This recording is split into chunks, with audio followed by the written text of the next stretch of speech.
What's going on? Welcome back to the channel. So today we're going to talk to you about the top 5 short squeeze stocks that you need to add to your watch list going into the rest of this week. Before we get into any of that, make sure you guys hit that thumbs up. And with that, let's get right to it.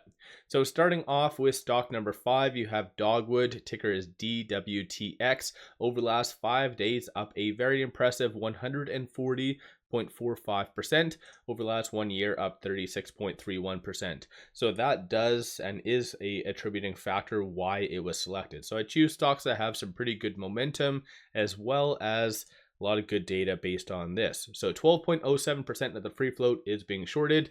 Works out to be 150.73 thousand shares overall are being shorted. So you won't see the most like crazy heavily shorted stocks on this list because I feel like the criteria that I look at definitely does yield a lot better than stocks that are like 60% short interest, in my opinion, of course. But cost to borrow average 395.81%. That is a annual rate, not a daily rate. And then aside from that, short score is 78.63. The higher the number, the higher the likelihood of a squeeze happening.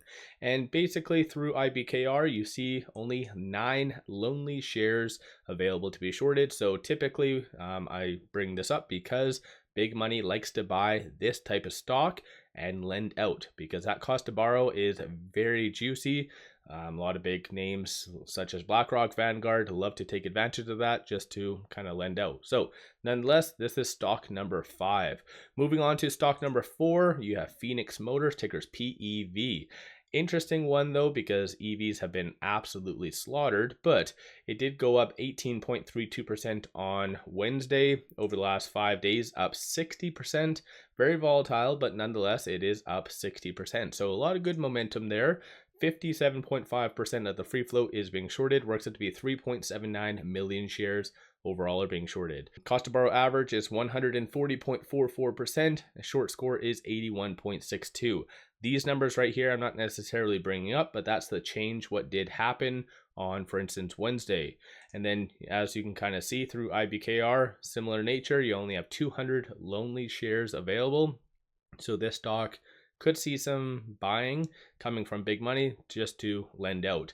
So this is stock number 4. Moving on to stock number 3, you have ticker KITT, quite a popular one among retail. Over the last 5 days, up 9.5%.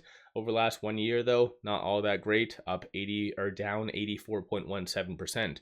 So a lot of good recent momentum. I think that's kind of a good takeaway, but as you can kind of see, it does show 181.08% of the free float is being shorted. And that does work out to be 4.88 million shares overall are being shorted. So normally in the past, you see this type of scenario play out when either excessive dilution is occurring or they've done a reverse stock split. And so far, this company has not done a reverse stock split this year. Last one was done, I think, in June or July of 2024. So again, there is some dilution happening behind the scenes, but nonetheless, the reason why it is on this list is because of some of the other key metrics as well as the recent momentum. So short score is 81.82. Utilization is 100%. Cost to borrow average is 129.48%. So for those of you that are familiar with this stock behind the scenes, is there like a lot of dilution that's been happening based on this, or is there some other attributing factor? Let me know your viewpoint on this. And then through IBKR does indicate roughly around 250,000 shares is available to be shorted. So this is stock number 3. Moving on to stock number 2, Fortis Biotech, tickers FBIO. Over the last 5 days, up 10.9%, and then over the last 1 year, pretty much down the same, down 10%. But we are here because of this. So short score is 86.99, utilization 87.41, 20.14% of the free float is being shorted. Works out to be 3.73 million shares. With this stock, you have had shorts just very slowly and steadily increasing their position. So in August of 2024, short interest was 7.74, but they have been slowly increasing despite the cost to borrow. So cost to borrow is 15.73, again, a annual rate, not a daily rate. And then through IBKR, you do see roughly around 600 shares available. So a lot of these stocks, in many cases, shorts are rather overextended. And I feel like with the data that did come out on Wednesday, CPI, that really threw a wrench in a lot of the bears mentality, because honestly, if CPI was going to come in hotter than anticipated, the market was going to pull back probably like another 10%. So that is what shorts were really betting on. But of course, it didn't really come in their favor. So I think over the next couple of trading days, you will be seeing a lot of shorts returning some shares. And in some cases, you'll be seeing a lot of buying coming from big money, as they like to just lend out shares. And then with that said, let's get right down to stock number one. That is ticker CELU.